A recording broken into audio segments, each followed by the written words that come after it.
to cut up some garlic. Now this is one whole head of garlic. You call it a head of garlic, and you can cut them up into little chunks.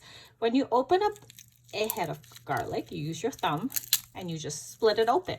You want to use maybe one or two, depending on how big you want your soup to be. Now, when you split up a head of garlic, guess what? Now it becomes cloves of garlic.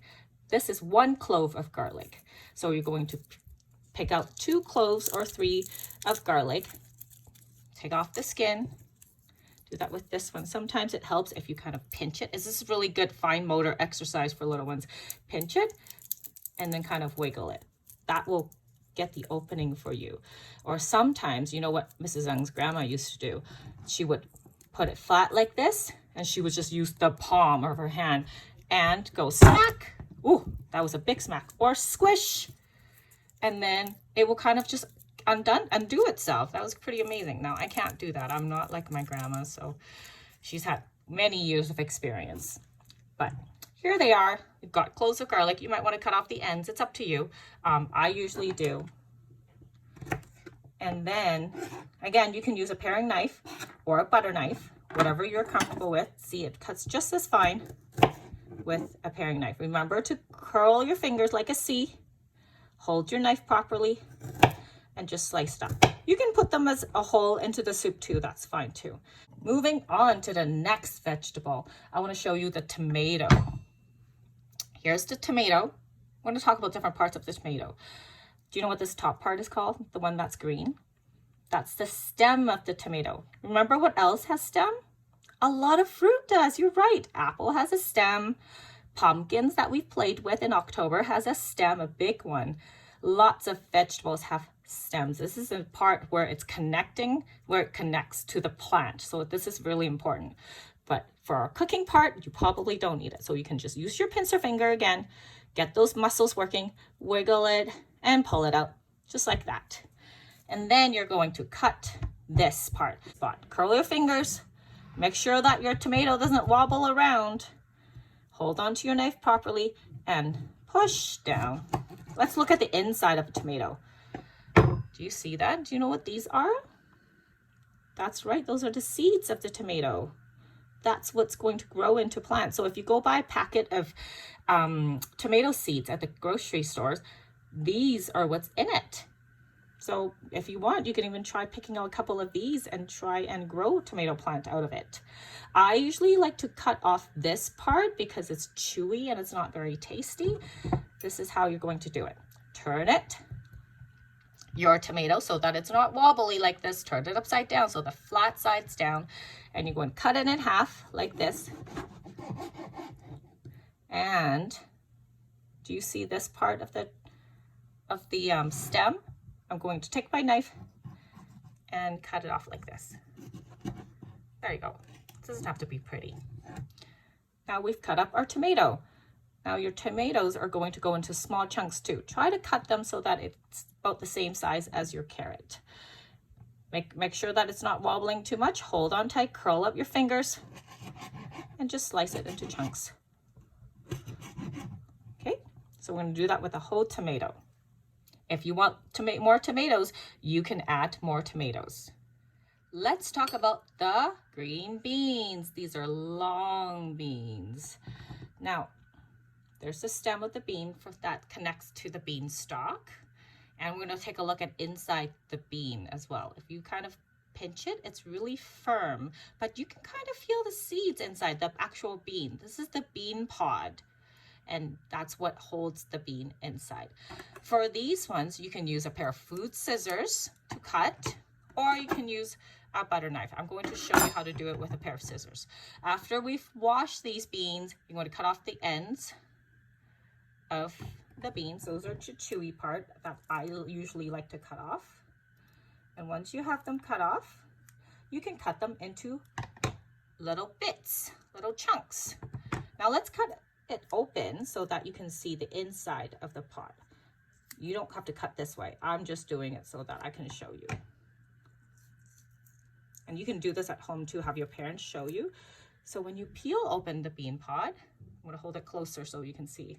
Can you kind of see? You can see that little bean there. I'm gonna zoom it closer for you. There you go. You can see that little bean, that's the seed. But we're not going to have to do that for this recipe. We just have to cut it into little chunks. And look, they're about the same size as all our other ingredients. You don't want anything too big or too small. We're talking about different sizes, and you have to look at them and see if they're about the same. Let's cut the rest of these beans.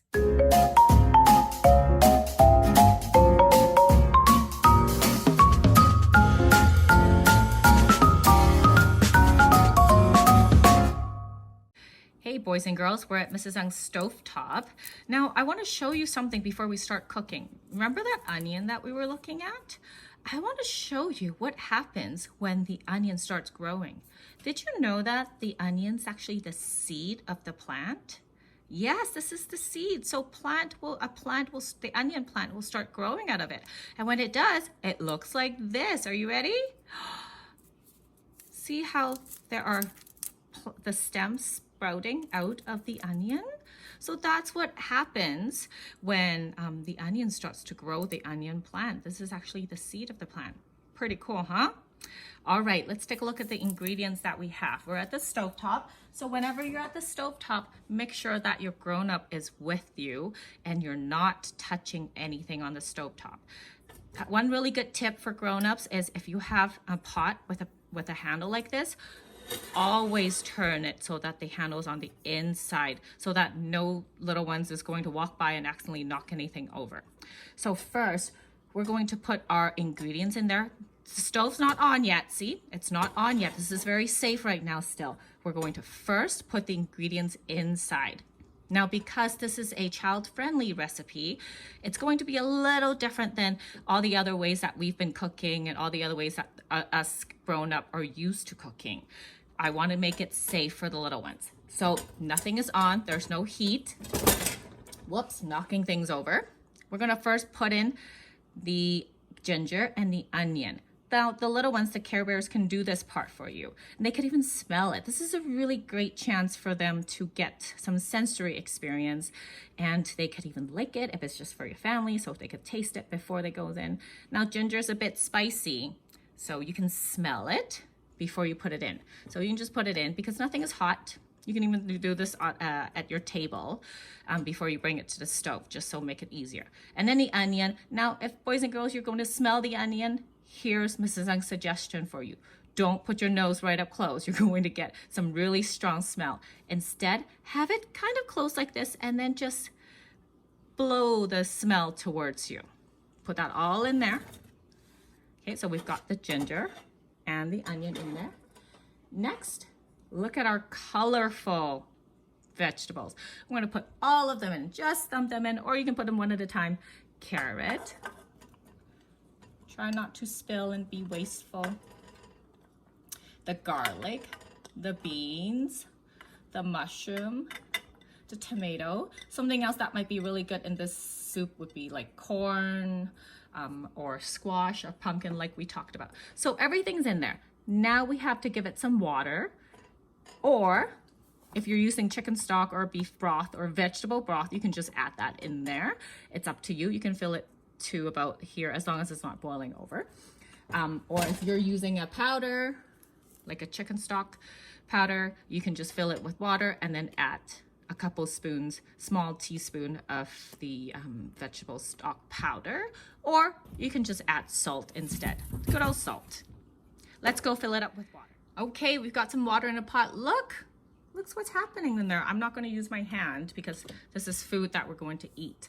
But you can tell some of the vegetables are floating and some sank to the bottom. Can you see that? What are some vegetable that's floating? That's right, the mushrooms are floating. The onions are floating. The beans are floating. And let's scoop it over and see what's at the bottom. The carrot sank to the bottom. And then if you can see that little piece of ginger, it's at the bottom too. Some vegetables float and some of them sink. Interesting, hey? It's fun when we notice little things like that. It makes little ones and makes all of us wonder and think more deeply about things. So I decided to fill it with water. Again, the stove is not on, so it's very safe for little ones right now. You don't want the water to be too full, otherwise it'll boil over. I'm just going to add a couple spoonful of vegetable stock. So it really depends on your diet. It's very adjustable to the diet. And I'm going to put a couple pieces in. Okay, boys and girls, this is the part where you have to stand to the side, keep your hands to yourself because your grown-up is going to turn on the heat for this pot to boil. There might be a lid. You might want to put a lid not fully on. I don't want anything to boil over. Maybe just put it on the side. And then make sure that you're not going to boil it for too long. So mom and dad or grown-ups will have to help you do this part. You might be they might say, okay, you go ahead, boys and girls, you go ahead and go read a book, go draw a picture, go play for a little bit. And moms and dads and grown-ups, you're going to be responsible for watching over this pot of boiling soup. So I'm going to turn off the stove and then I'm going to boil it, let's say, depending on the size of your soup, probably about 20 to 30 minutes or maybe more. I usually boil it until all this vegetable is tender. And I'm sure all the grown-ups and families have your own recipe of soup and stock, so you're all very experienced at this. But it is a fun activity to do with the little ones and the Care Bears so that they get involved in cooking, and maybe it's a good chance to get them to try different kinds of vegetable too. All right, boys and girls, so it's been a little bit over 30 minutes. Again, as long as it's not drying up, you can leave it boiling for a little bit. Let's take a look. Now, this pot is going to be hot, so I have on my oven mitten to keep my hands safe. So let's take a look and see what it looks like. You can see that it's bubbling. Is yours bubbling like that too? Now, if you see the color of the soup, the broth kind of changing color, and you can tell that all the vegetables have softened up, then it's ready. Let's plate it and we'll look at it together. Great job, boys and girls. Did you help? Go wash your hands because we get to go enjoy our vegetable soup. Do you want to see mine? I put mine in a little bowl and it might be hard to see, so I'll make sure I show you a little picture of it later. Put it in a nice little bowl, and then I always like to have my vegetable soup with some breadsticks. You can cut up breadsticks. If you have ciabatta at home, you can use ciabatta. If you have naan bread at home, use naan bread. Any kind of bread-ish food item would work with this really well. You can put some butter on it, or you can put some garlic cheese on it. It's up to you. Makes it a really nice side dish to our soup. This is nice and hot and it smells really good. Before you eat it, see if you can identify and count the kind of vegetables that you've put in the soup. It's really yummy. I'm going to get my spoon and I'm going to give it a try. I'm going to try the broth and then I'm going to use my breadsticks to dip into my soup. Let's see. It's really tasty. It's really light. It's making me feel really warm, and my belly's really warm and cozy. If you use some bread, you can dip it in. Don't soak it for too long or else it gets really soggy and it starts falling apart. So dip it in a little bit. Give it a little taste. It'll help fill up your belly a little bit more. This is going to be a great lunch for today. I hope you're going to try this at home. Let me put this down. I hope you're going to try this at home this weekend. Let me know how it turned out. Take some pictures for me. Send it to me. I would love to see how your vegetable soup turned out. Great job today, boys and girls. I'll see you next week. Bye-bye.